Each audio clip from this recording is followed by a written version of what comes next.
അസ്സലാമലൈക്കും. കൊച്ചടുക്കളയിലേക്ക് എല്ലാവർക്കും സ്വാഗതം. ഞാനിന്നിവിടെ ഉണ്ടാക്കുന്നത് കോഴിക്കോടൻ പത്തിരി. ചില ഭാഗത്ത് കണ്ണ് വെച്ച പത്തിരി, കാല് വെച്ച പത്തിരി എന്നൊക്കെ പറയും. കോഴിക്കോടൻ പത്തിരി എന്നാണ് ഇതിനെ പറയാം.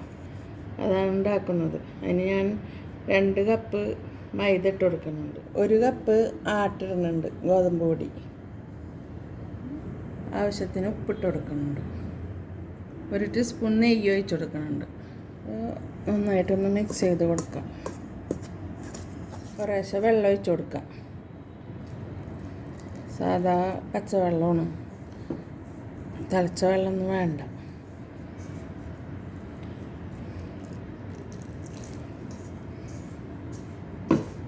പൊടി മൈദ തനിച്ചായാലും എടുക്കുക, ആട്ട തനിച്ച് കൊടുക്കുക.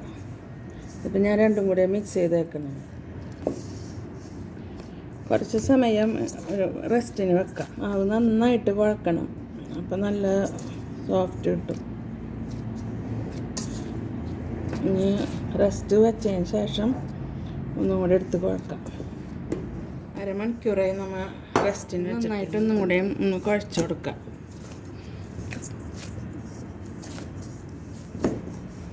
നന്നായിട്ട് കുഴച്ചിട്ടുണ്ട്. ഇനി കുറേശ്ശെ എടുത്ത് ഇങ്ങനെ ബോളുകൾ ഉണ്ടാക്കി വെക്കാം.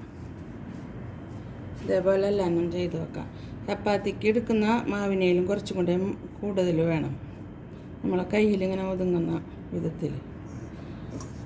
മാവെല്ലാം ഞാൻ ഒരു ബോളുകളാക്കി വെച്ചിട്ടുണ്ട്. ഇനി ഇത് ഒന്ന് പരത്തിയെടുക്കാം. ഒരു മൈദയിലൊന്ന് മുക്കിയെടുത്തിട്ടുണ്ട്. വെളിച്ചെണ്ണ, നെയ്യ് എന്ത് വേണമെങ്കിലും നമുക്ക് ഇഷ്ടമുള്ളത് പരത്തി കൊടുക്കാം കേട്ടോ. ഞാനിപ്പോൾ വെളിച്ചെണ്ണ പരത്തി കൊടുക്കണം. കൈ കൊണ്ട് തന്നെ ഇങ്ങനെ പരത്തി കൊടുക്കണം, എന്നാലും എല്ലാ ഭാഗത്താവുള്ളൂ. ഇതിങ്ങനെ ഒന്ന് ഒരു പ്രാവശ്യം ഇങ്ങനെ 2 വശത്തൊന്നും ഇങ്ങനെ എടുത്തിട്ട് ലേശം ഇങ്ങനെ പരത്തി കൊടുക്കാം.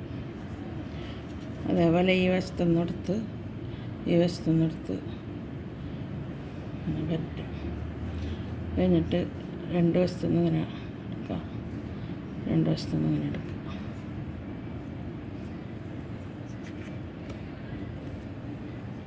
ഇങ്ങനെ തിരിച്ച് വെച്ചിട്ട് ഇത് നമ്മൾ വറുത്തെടുക്കുന്ന സമയത്ത് ഇതേപോലെ പരത്തി കൊടുത്താൽ മതി. അതുവരെ ഇങ്ങനെ മടക്കിയിട്ട് ഇങ്ങനെ തന്നെ വെച്ചേക്കാം. ഇതേപോലെ തന്നെ കുറച്ച് നെയ്യ് കൂടി ഒഴിച്ച് കൊടുക്കുന്നുണ്ട്. എണ്ണ നന്നായിട്ട് ചൂടായിട്ടുണ്ട്, കൊടുക്കാം. പൂ പോലെ വന്നിട്ടുണ്ട്. ഇനി ഇതൊന്ന് തിരിച്ചിട്ട് കൊടുക്കാം.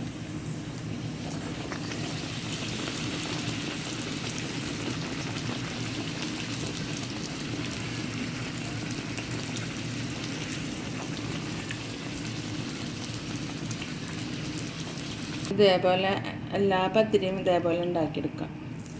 എണ്ണയിൽ മുക്കി തന്നെ പൊരിക്കണമെന്നില്ല, ഇങ്ങനെയും ഉണ്ടാക്കിയെടുക്കാം.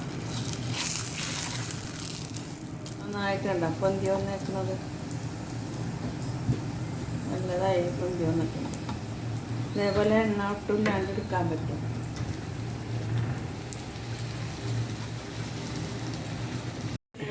അങ്ങനെ നമ്മുടെ കോഴിക്കോടൻ പത്തിരി റെഡിയായി. ഇതേപോലെ എല്ലാവരും ഉണ്ടാക്കണം, എല്ലാവർക്കും ഷെയർ ചെയ്ത് കൊടുക്കണം, ലൈക്ക് ചെയ്യണം.